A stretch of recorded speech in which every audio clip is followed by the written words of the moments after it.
जय राम जी की, जय श्री कृष्णा जी, जय श्री राधा रानी की जय। कर्मों का फल तो हमको यहाँ भुगतना ही पड़ता है। कई बार आज ही किए हुए कर्म का फल आज ही मिल जाता है, कई बार इस जन्म के किए हुए कर्मों का फल इसी जन्म में प्राप्त होता है, लेकिन कई बार पूर्व जन्मों के कर्मों का फल हमको इस जन्म में भुगतना होता है और उसको हम पे कर रहे होते हैं। यह बात अलग है कि हम उसको मानते नहीं हैं, सोचते हैं कि हम बड़े आधुनिक हैं और साइंटिफिक युग में रहते हैं। इसी बात पे आप एक संदर्भ सुनिए। महाभारत के युद्ध के उपरांत धृतराष्ट्र श्री राधे कृष्ण से मिलने गए, श्री कृष्ण भगवान से मिलने गए, तो उन्होंने कहा, हे वासुदेव, मैंने ऐसा क्या कर्म किया कि इस महाभारत के युद्ध में मेरे 100 पुत्र मारे गए। उनमें से 2 पुत्र दुर्योधन और दुशासन ने तो निश्चित ही कुछ खराब कर्म, बहुत कुछ खराब कर्म किए थे, लेकिन बाकी 98 तो उन्होंने तो ऐसे कोई कर्म नहीं किए थे कि जिसके कारण वो मारे जाएं। तो श्री कृष्ण भगवान ने एक हल्की सी मुस्कान दी और उसके बाद धृतराष्ट्र को उनका पिछला जन्म बताया। उनने बुलाया, धृतराष्ट्र, आप जो है पिछले जन्म में किसी देश के राजा थे और काफ़ी बुद्धिमान और प्रजा को सकुशल रखने वाले राजा थे। आपके राज्य में ही एक महान साधु रहा करते थे। उन साधु के पास एक हंस का जोड़ा था, जिस हंस के जोड़ों को वो अपने बच्चों के समान पालते थे। उन हंस के भी 2 बच्चे थे, लेकिन किसी कारणवश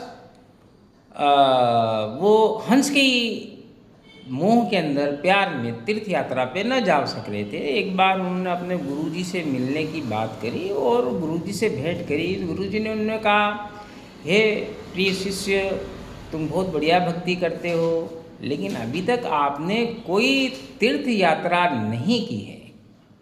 गुरुजी बड़े महान थे, वो उनके ओरा से जान गए कि कहीं किसी तीर्थ यात्रा पे नहीं गए। तब उन्होंने वो अपनी व्यथा सुनाई कि मेरे पास गुरुजी एक हंस हंसिनी का जोड़ा और उनके 2 बच्चे रहते हैं, जिसके कारण जो है मैं जा नहीं सकता उनको छोड़कर। तो गुरुजी ने उनको एक युक्ति बताई कि आपके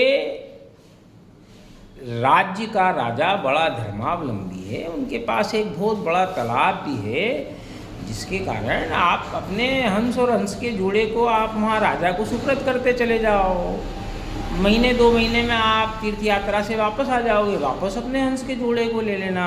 पहले की यात्रा में 2 महीने 3 महीने का समय लगा करता था।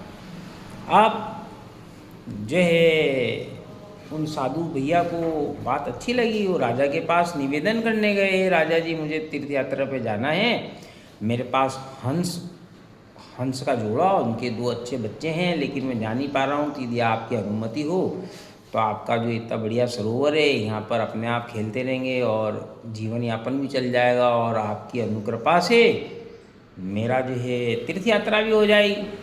राजा ने कहा, ठीक है, रख जाओ, कोई दिक्कत नहीं। एक दिन राजा जी जो है उस सरोवर के निकट टहल रहे थे। उन्होंने, वो राजा अपने वजीर के साथ थे और वो हंस और हंसिनी के जो 2 बच्चे थे बढ़िया अटखेली करते हुए और बढ़िया क्रीड़ा कर रहे थे। राजा का उनके ऊपर मोह आ गया, कितने प्यारे लग रहे हैं। तो वजीर ने बोला कि ठीक है, आपको प्यारे लग रहे हैं, इनका हम आपको स्वाद करा देते हैं। अगली शाम को क्या करा, उन्होंने हंस और हंसिनी के एक बच्चे को मारकर उसका मांस का सेवन राजा जी को करा दिया। राजा को स्वाद बहुत अच्छा लगा। अगले दिन फिर उनने, राजा ने वजीर से कहा, हमें यही चाहिए, तो दूसरे बच्चे को भी कत्ल कर दिया। अब हंस हंसिनी ने जो है इस प्रकार से अपने अंडों से जितने ही बच्चे दिए गए, उन्होंने जो सभी बच्चों को मार के खाने लगे। ऐसे करते करते उन्होंने करीब 100 बच्चे जो है, और हंस और हंसिनी दोनों को भी मार दिया और खा गए। अब इसी दौरान कुछ समय विलम्ब ज़्यादा हो गया। जब साधु महाराज पुनः आए अपने हंस हंसिनी को लेने के लिए, उसको वहाँ दिखे नहीं, राजा से भेंट करी। राजा ने कहा आपके जाते से ही आपके हंस और हंसिनी आपके वियोग में बीमार हो गए और कुछ समय बाद वो सभी मर गए। ऐसा आपने उन साधु जी को कहा। साधु जी ने आपकी बात को मान लिया, आप तो राजा और सर्वज्ञ हो। अब इसके कारण क्या हुआ कि कुछ समय बाद आप भी चले गए। आप पे उस हंस और हंसनी के बच्चों को मार के खाने का और उनके साथ झूठ बोलने का दोष लग गया। तो हे धृतराष्ट्र, उसी बुरे कर्म का फल आपको इस जन्म में मिला है। जो आपके जो 100 में से 98 बच्चे जो है किसी भी प्रकार के दोषी नहीं थे, लेकिन आपने वो हंस और हंसनी के समेत 100 से अधिक बच्चों के प्राण हरे।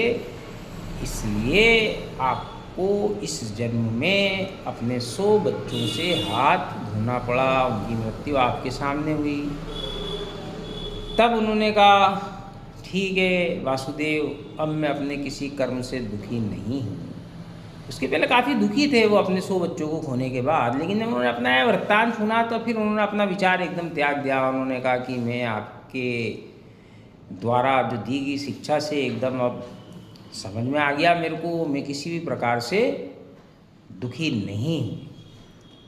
तो देखिए आप, हम कुछ भी कर्म करते हैं उस कर्म का फल हमें अवश्य मिलेगा। आज नहीं तो कल मिलेगा, इस जन्म में नहीं तो अगले जन्म में मिलेगा। और जब दो अलग अलग बुरे कर्मों का संयोग होता है तो उन दोनों को मिलता है। धृतराष्ट्र की महारानी गांधारी के साथ भी इसी प्रकार का कृत्य है, उसको हम अगली कहानी में आपको बताएंगे। धन्यवाद। मैं हूँ आप Sanjay Srivastava, aura reader and director Achievers Academy. भगवान आप सबका भला करे, आप सबको सफल करे और बुरे कर्मों से बचाए और बुरे कर्म के भागीदार होने से भी बचाए।